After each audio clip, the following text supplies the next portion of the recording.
The story of the Cathedral of Christ the Saviour in Moscow begins on December the 25th, 1812. This was the day that the remaining soldiers of Napoleon's 600,000-man army were driven out of Russia. Tsar Alexander I signed a manifesto ordering the construction of a magnificent cathedral in honour of Christ the Saviour, to be built in Moscow as a thanksgiving to God and to honour the victorious Russian army. And in his words, to signify our gratitude to divine providence for saving Russia from the doom that overshadowed her.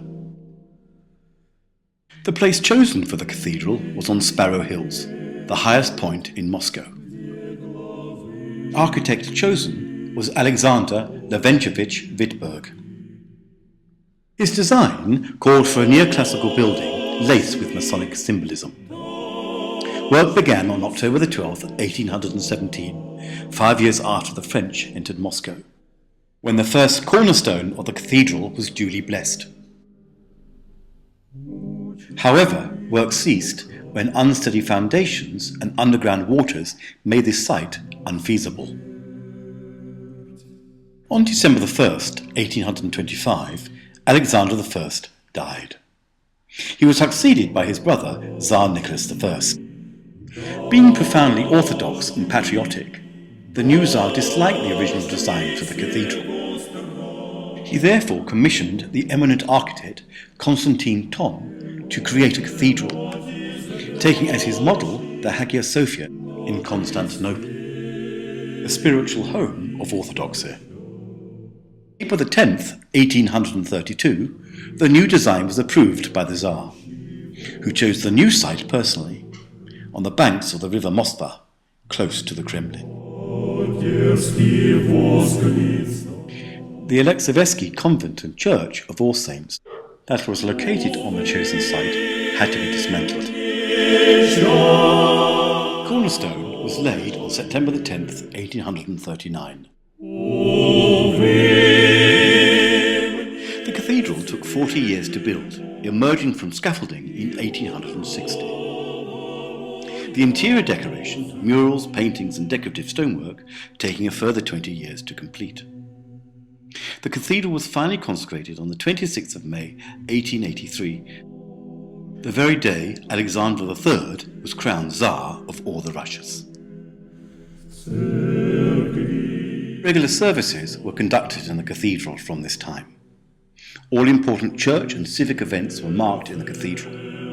These include the 100th anniversary of the death of St. Sergius of Radoneth, the centennial anniversary of the War of 1812, and the tricentennial celebrations for the Romanov dynasty.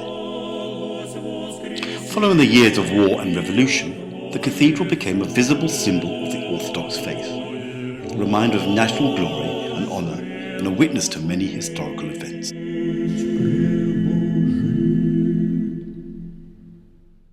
Following the death of Lenin in 1924, the Soviet government looked to build a monument to socialism and the principles of Marxism-Leninism. This was to be known as the Palace of the Soviets. The building aimed to house an administrative centre and a Congress hall, and be topped with a statue of Lenin with outstretched hands. If realised, the palace would have become the world's tallest structure of its time, at 1,362 feet or 415 metres. The site chosen for this monolith was that occupied by the Cathedral of Christ the Saviour. As a result, the cathedral was closed, her treasures dispersed, and on the 5th of December 1931, by order of Stalin, was blown up and reduced to a mountain of rubble. The debris taking more than a year to clear. Sections of the marble from the cathedral's walls and marble benches were used to decorate 2 new Moscow metro stations. The original high reliefs were preserved and put in display at the Donskoy Monastery, where they remain today. For decades, these were the only reminders of the largest Orthodox church ever built. By 1939, the foundations for the new building were complete, and by June 1941, the steel frames for the lower level were erected. With the subsequent invasion of Russia by Nazi Germany, all work ceased, the steel frame being cut and used for Moscow's defense fortifications. The empty foundation hole remained unused but well guarded, filling with seepage water from the Moskva River until 1958. In that year, the site was transformed into an open-air swimming pool, which at one time would be the world's largest. In February 1990, the Russian Orthodox Church received permission from the Soviet government to rebuild the Cathedral of Christ the Saviour. In 1994, the pool was closed and the cathedral's reconstruction began in earnest. The cathedral was completed and consecrated on the 19th of August 2000, a mere fraction of the time compared with the original building.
Today, the cathedral is seen as playing a pivotal role in the capital's spiritual and cultural life, a conspicuous reminder of the power of the Church in a post-Soviet age.